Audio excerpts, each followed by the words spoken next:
Hello, my name is Charlotte Coleman. I'm an outreach officer within the student recruitment and outreach team at Aston University. My job is to go out into schools, colleges, and sixth forms to give advice and guidance to students like yourselves about your educational and career choices. This particular presentation will be focusing on your GCSE choices and beyond that. The objectives for this particular session, so things that we'd like you to be able to have learned by the end of the session. We'd like you to be able to understand why GCSEs are important.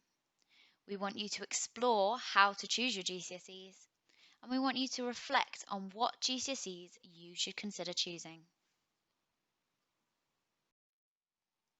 So, what are your GCSEs? GCSEs are qualifications you work for throughout Key Stage 4.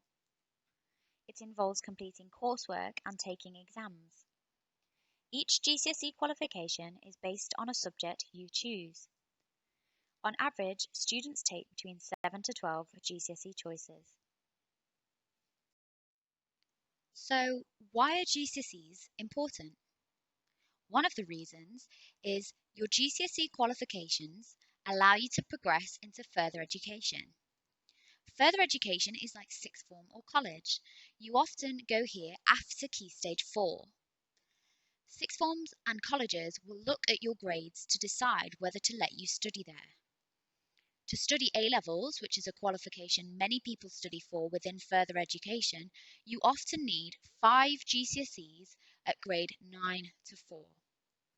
To study BTECs, which is an alternative qualification you could do within further education, you normally need 4 GCSEs at grade 9 to 4. Another reason why GCSEs are important is to progress further into higher education.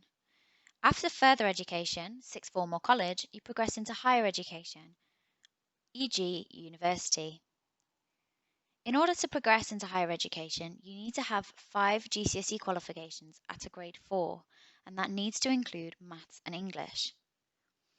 As higher education gets more and more competitive, GCSEs are used to help decide on whether to give you a place. So it's really important that you not only achieve the minimum grade 4 in your GCSEs, but that you really work hard in order to achieve the highest possible grades you can. This will give you a better chance of getting into university. A final reason as to why GCSEs are important is to progress into a career. Your future career is the job you will get when you are an adult. Most employers ask for a grade 4 in GCSE maths and English. Sometimes employers will ask for specific GCSE subjects for certain careers.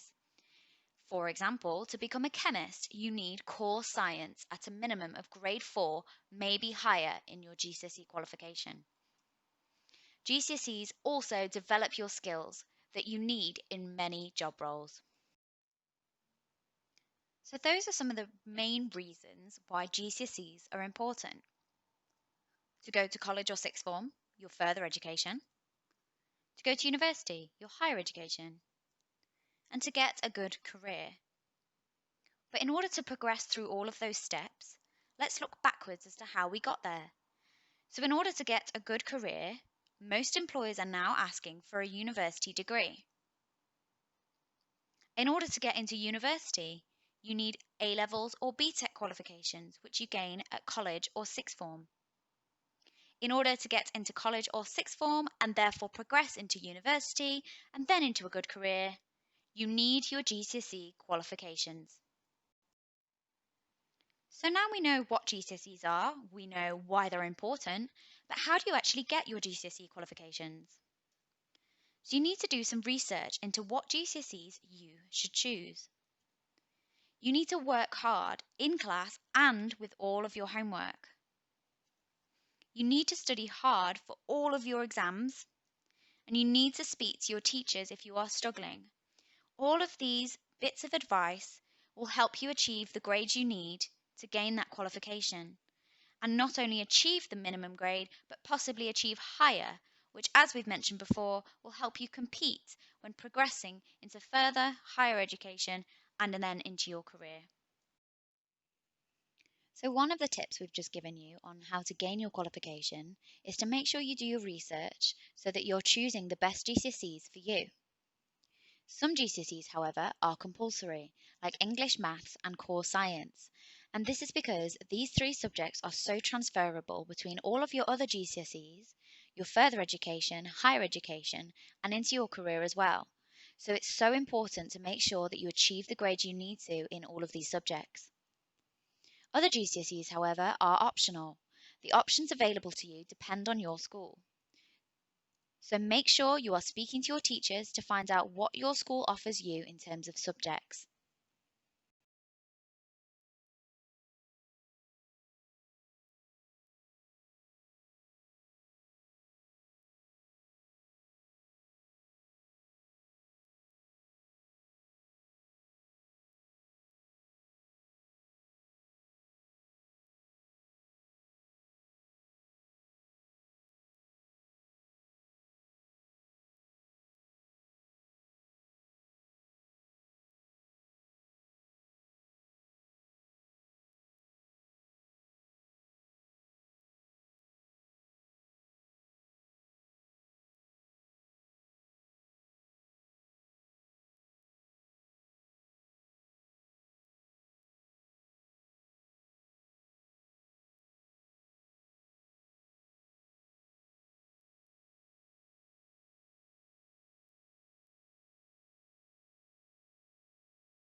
Here are some top tips to help you choose.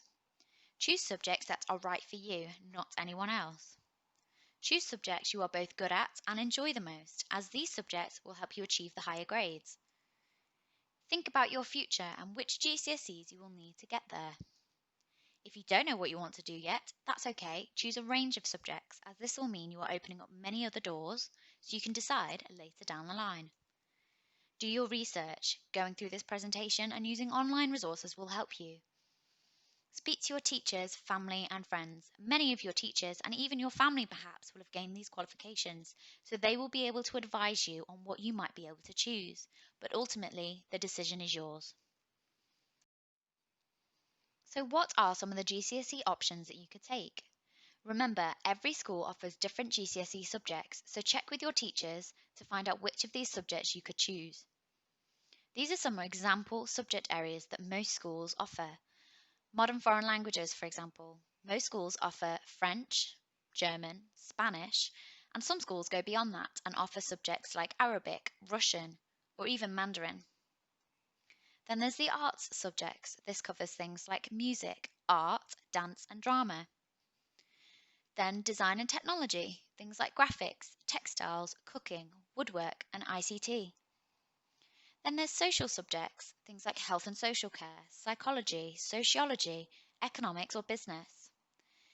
Then with PE, in year 10 and 11, you have to take PE, but you can also choose it as a GCSE option. And then finally, there's humanities subjects, things like history, geography, and religious studies. So, now you know how you might choose your GCSEs. What GCSEs would you recommend for this person? We're going to do an interactive activity where you will read the statement seen in the purple speech bubble, and then we would like you to click on either option A, B, or C. Options A, B, and C will be different GCSE subjects. We want you to read the statement and recommend a subject for that person. Click here to get started.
Now that you've had some practice, it's your turn.